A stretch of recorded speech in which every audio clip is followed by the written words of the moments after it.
Praise the Lord brothers and sisters. ఈ వీడియోలో యేసు చేసిన అద్భుతాలలో ఒక దాని గురించి నేను వివరిస్తున్నాను. లాస్ట్లో వన్ క్వశ్చన్ అయితే ఉంటుంది, మిస్ అవ్వకండి.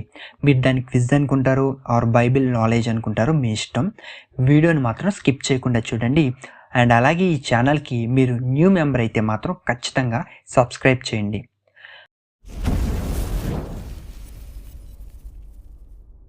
బైబిల్ గ్రంథంలో మత్తయి 8వ అధ్యాయము 1వ వచనం నుండి 4వ వచనం వరకు ఉన్న కుష్ఠరోగి స్వస్థతను గురించి, ఆ స్వస్థతలో దాగి ఉన్న యేసు ప్రేమ గురించి, అలాగే ఆయన ఉద్దేశాలు, పనులు, గుణలక్షణాల గురించి తెలుసుకుందాం. మరోసారి గుర్తు చేస్తున్నాను, ఈ ఛానల్ని ఫస్ట్ టైం చూస్తున్నట్లయితే ప్లీజ్ ఛానల్ని సబ్స్క్రైబ్ చేసి బెల్ ఐకాన్ని ఆన్ చేసుకోండి. మీ సపోర్ట్ మాకు చాలా అవసరం. వీడియోని స్కిప్ చేయకుండా పూర్తిగా చూడండి. అలాగే వీడియోని లైక్ చేయండి. అనేకమైన వీడియోస్ అండ్ రీల్స్కి లైక్స్ అండ్ షేర్స్ చేస్తూ ఉంటాము. వర్డ్ ఆఫ్ గాడ్ని స్ప్రెడ్ చేయడానికి మీ నుంచి మాకు అవసరమైనది మీ లైక్స్, షేర్స్ అండ్ కామెంట్స్. ఇవి మీ నుండి మాకు చాలా ప్రాముఖ్యమైనవి. మత్తయి 5వ అధ్యాయంలో ప్రారంభమైన కొండ మీద ప్రసంగం 7వ అధ్యాయం చివరిలో పూర్తవుతుంది. ఆ తరువాత ప్రజలందరూ ఆయన మాటలు విని ఆశ్చర్యపడతారు. 7వ అధ్యాయంలో చివరి వచనం అంటే 29వ వచనంలో ఆయన శాస్త్రులే కాకుండా అధికారంతో వారికి బోధిస్తారు. 8వ అధ్యాయంలో కొండ మీద నుండి యేసు దిగి వస్తూ ఉండగా చాలామంది జనం ఆయన వెంట వచ్చారు. అప్పుడు మత్తయి 8వ అధ్యాయం 2వ వచనంలో, ఇదిగో కుష్ఠరోగి వచ్చి ఆయనకు మ్రొక్కి ప్రభువా అని పిలుస్తాడు. ప్రభు అనే పదానికి అర్థం వచ్చే పదాలు లార్డ్, మాస్టర్, ప్రిన్స్. ఆ కుష్ఠరోగి ఆయనను లార్డ్ అంటే దేవునిగాను, మాస్టర్ బోధకునిగాను, ప్రిన్స్ యువరాజుగాను ఆయనను అంగీకరించాడు. ఏ పిల్లవాడైనా తాను చదువుకునే స్కూల్లో గురువుగా అంగీకరిస్తేనే కదా సార్ అని పిలుస్తాడు, లేదంటే అంకుల్, ఆంటీ అని మాత్రమే పిలుస్తాడు. సంస్కృతంలో ప్రభు అనే మాటకు సర్వవ్యాప్తి లేదా విశ్వం యొక్క సృష్టికర్త అని అర్థం. ఆ కుష్ఠరోగి తన కుష్టి అంతా శుద్ధినిగా చేయగలవాడు ఈయనే అని నమ్మాడు. ప్రభువా అని పిలిచి చాలా దీనంగా అడిగాడు. ప్రభు అనే మాట చాలా ఉన్నతమైనది.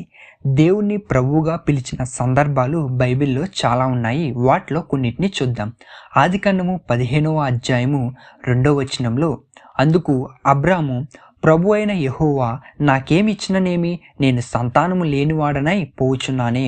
ద్వితీయోపదేశకాండము 10:17, ఏలే అనగా నీ దేవుడైన యెహోవా పరమదేవుడును పరమ ప్రభువునై ఉన్నాడు. కీర్తనలు 45:11. ఈ రాజు నీ ప్రభు, అతడు నీ సౌందర్యంను కోరినవాడు, అతనికి నమస్కరించుము. కీర్తనలు 135:5. యెహోవా గొప్పవాడనియు మన ప్రభు సమస్త దేవతల కంటే గొప్పవాడనియు నేను ఎరుగుదును. అపోస్తుల కార్యములు 2:36. మీరు సిలువ వేసిన ఈ యేసునే దేవుడు ప్రభువుగాను క్రీస్తుగాను నియమించెను. అపోస్తుల కార్యములు 10:36. యేసుక్రీస్తు అందరికీ ప్రభు. మత్తయి 8వ అధ్యాయము 25వ వచనము, వారు ఆయన యొద్దకు వచ్చి, ప్రభువా నశించిపోచున్నాము, మమ్మను రక్షించమని చెప్పి ఆయనను లేపిరి. యోహాను 20:28. అందుకు తోమ ఆయనతో, నా ప్రభువా నా దేవా అనెను. వీటిలో ప్రతి సందర్భంలో దేవుని ప్రభువుగా పిలిచారు. మత్తయి 8వ అధ్యాయము 2వ వచనంలో ఆ కుష్ఠరోగి, ప్రభువా నీకిష్టమైతే నన్ను శుద్ధినిగా చేయగలవనెను. యేసును ఆ కుష్ఠరోగి రిక్వెస్ట్ చేస్తున్నాడు, వినయంగా ఆయన్ని అడుగుతున్నాడు. నన్ను బాగు చెయ్యి అని అనకుండా, నీకిష్టమైతే నన్ను శుద్ధినిగా చేయగలవు అని ఆయన చిత్తానికి తలవంచాడు. వెంటనే యేసు తన హృదయాన్ని ఎరిగి 3వ వచనంలో, అందుకైన చేయి చాపి వాణ్ణి ముట్టి, నాకిష్టమే, నువ్వు శుద్ధుడవు కమ్మని చెప్పగా తక్షణమే వాని కుష్ఠరోగము శుద్ధి అయ్యెను. ఆయన ఏమీ మాట్లాడకుండా ముందుగా చేయి చాపి ఆ కుష్ఠరోగిని ముట్టుకున్నాడు. ముందుగా యేసు చేసిన క్రియ మనకు కనబడుతుంది. ఇది ఆయన ప్రేమకు సూచన. యేసు ఆ కుష్ఠరోగిని ముట్టుకున్నాక పలికిన మాట నాకిష్టమే. ముట్టుకోవడం అనేది చాలా చిన్న విషయమే అయినా ఆ కుష్ఠరోగిని ముట్టుకోవడం మాత్రం చాలా పెద్ద విషయం, ఆశ్చర్యం. ఎందుకంటే యూదులు యేసు భూమి మీద ఉన్నప్పుడు ధర్మశాస్త్రానికి కట్టుబడి ఉన్నారు. ధర్మశాస్త్రం కుష్ఠరోగి గురించి ఏం చెబుతుంది? లేవియాకాండము 13వ అధ్యాయము 45వ వచనము 46వ వచనాల్లో, ఆ పొడగల కుష్ఠరోగి వస్త్రములను చింపివేయవలెను. వాడు తల విరబూసుకొనవలెను. వాడు తన పై పెదవిని కప్పుకొని అపవిత్రుడను అని బిగ్గరగా పలుకువలెను. ఆ పొడ వానికి కలిగిన దినములన్నీయు వాడు అపవిత్రుడయుండును. వాడు అపవిత్రుడు గనుక ప్రత్యేకముగానే నివసింపవలెను. వాని నివాసము పాలెమునకు వెలుపల నుండవలెను. ఇలాంటి ఘోరమైన స్థితి ఈ కుష్ఠరోగిది. నిజానికి ఎవరు అతని దగ్గరకు వెళ్ళరు, అతన్ని ముట్టుకోరు. అలాగే ఎవరు అతని దగ్గరకు రాకుండా తానే తన పై పెదవిని కప్పుకొని అపవిత్రుడను అని బిగ్గరగా అరవాలి. చిరిగిపోయిన బట్టలు, విరబూసిన తల, ఊరి బయట ప్రత్యేకంగా నివసించడం. ఆశ్చర్యం ఏమిటంటే నిజానికి కుష్ఠరోగి ఉండవలసింది ఊరి బయట. అంటే దేవుడు ఊరి బయట ఉన్న కుష్ఠరోగి దగ్గరకు వెళ్ళాడు. లోకా 19:10 ప్రకారం నశించిన దానిని వెదకి రక్షించడానికే ఆయన వచ్చాడు. ఎవరో పట్టించుకొని కుష్ఠరోగిని ప్రేమించి ముట్టుకొని స్వస్థపరిచాడు. ఎలాంటి వారినైనా ఆయన క్షమించడానికి, ప్రేమించడానికి ఎప్పుడు సిద్ధంగానే ఉంటాడు. ఆ తరువాత మత్తయి 8:4 అప్పుడు యేసు ఎవరితోనూ ఏమీ చెప్పకు సుమి, కానీ నీవు వెళ్ళి వారికి సాక్షార్థమై నీ దేహమును యాజకునికి కనబరుచుకుని మోసే నియమించిన కానుక సమర్పించమని వానితో చెప్పెను. ఈ వచనంలో యేసు ప్రఖ్యాతి చెందాలని అనుకోవడం లేదని మనకు అర్థమవుతుంది. ఆయన ఎప్పుడూ పేరు ప్రతిష్టలు కావాలని అనుకోలేదు. దీని వంటి సందర్భమే మత్తయి 9:30 చూస్తాం. వారి కన్నులు తెరవబడెను. అప్పుడు యేసు ఇది ఎవరికినీ తెలియకుండా చూచుకొనుడని వారికి ఖండితముగా ఆజ్ఞాపించెను. యోహాను 6:15 రాజుగా చేటకు వారు వచ్చి తన్ను బలవంతముగా పట్టుకొనబోచున్నారని యేసు ఎరిగి మరలా కొండకు ఒంటరిగా వెళ్ళెను. ఈ 2 సందర్భాల్లో దేవుడు పేరు ప్రతిష్టలు అధికారం వద్దని తప్పించుకున్నాడు. యేసు ప్రభుల వారు ఎప్పుడు ఏం చేసినా దేవుడు చేయమన్న వాటినే చేస్తూ వచ్చాడు. ఆయన సొంత చిత్తమును ఎప్పుడూ చేయలేదు. యోహాను 5:36 ప్రకారం అయితే యోహాను సాక్ష్యము కంటే నాకెక్కువైన సాక్ష్యము కలదు.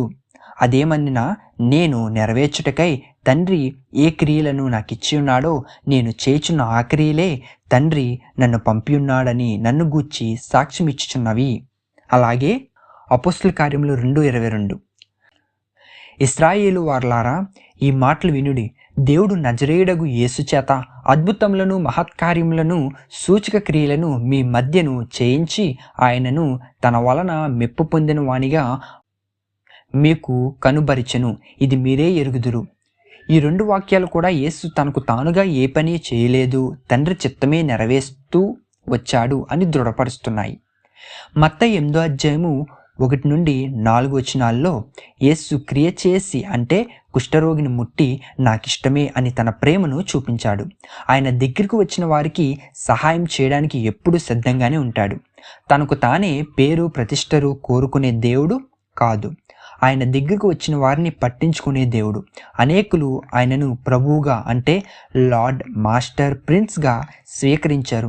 మీలో ఎటువంటి సందేహాలున్నా ఈ వీడియోని స్కిప్ చేయకుండా పూర్తిగా చూడండి. ప్రభు అని యేసును పిలిచిన సందర్భాలు చూసాం. బైబిల్లో ఆయనను ప్రభువుగానే పిలవలేదు. చాలామంది ఆయనను బోధకుడా అని కూడా పిలిచారు. ఆ వాక్యాలు నేను మీకు స్క్రీన్ మీద చూపిస్తున్నాను, చూడండి. వీటిని బట్టి ఆయన నిజముగానే దేవునిగా స్వీకరించిన వారు ప్రభువా అని పిలిచారు. ఆయన నిజముగానే ప్రభువు. దేవునికే మహిమ కలుగునుగాక. ఆమెన్. ఇంతవరకు చూసిన మీకు నా వందనాలు. వీడియోని లైక్ చేయండి. అలాగే మీ వాల్యుబుల్ కామెంట్ని మాకు తెలియజేయడం మాత్రం మర్చిపోకండి. చివరగా మీకు చిన్న ప్రశ్న. ఆదాము ఎవరి కుమారుడు? దీన్ని మీరు క్విజ్ అనుకుంటారో, క్యాజువల్గా అడిగిన ప్రశ్న అనుకుంటారో, ఏమనుకుంటారో మీ ఇష్టం. ఆన్సర్ని కామెంట్ చేయండి. రెఫరెన్స్తో అయితే ఇంకా మంచిది. కరెక్ట్ ఆన్సర్ని నేను కామెంట్ సెక్షన్లో పిన్ చేస్తాను. అలాగే మన నెక్స్ట్ వీడియోలో దాని సరైన జవాబును తెలుసుకుందాం. Praise the Lord. Thanks for watching.